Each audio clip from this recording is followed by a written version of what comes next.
ఒకప్పుడు ఒక పెద్ద అడవిలో ఒక నక్క ఉండేది. అది చాలా తెలివైనది కానీ చాలా తినుబండారానికి లోనైనది. ఒకరోజు ఆ నక్క అడవిలో తిరుగుతూ ఉండగా ఒక గొర్రెల కాపరి తన గొర్రెలను మేపుతున్నాడు. ఆ గొర్రెల్లో ఒక చిన్న గొర్రె కాస్త దూరంగా మేత మేస్తూ ఉండటం చూసి నక్కకి కడుపు మంట మొదలైంది. అది దగ్గరికి వెళ్లి గొర్రెను పట్టుకోవాలని అనుకుంది.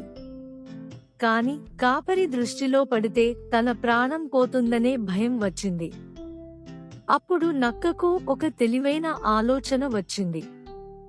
అది గడ్డి మేడ దగ్గరికి వెళ్లి ఆ గడ్డిలో కొంచెం పడ్డాక చనిపోయినట్టు నటించింది.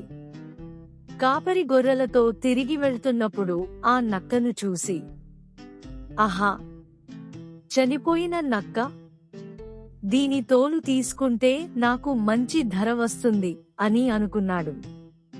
అతడు తన కర్రను కింద పెట్టి నక్క దగ్గరికి వచ్చాడు.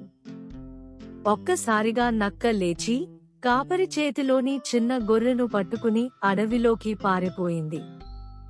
అతడికి చాలా కోపం వచ్చింది కానీ ఏం చేయలేకపోయాడు. మొత్తానికి నక్క తన తెలివితో తనకు కావలసిన ఆహారం సంపాదించింది. ఈ కథలో నీతి: తెలివి, ధైర్యం ఉంటే కష్టమైన సమస్యలకైనా పరిష్కారం దొరుకుతుంది.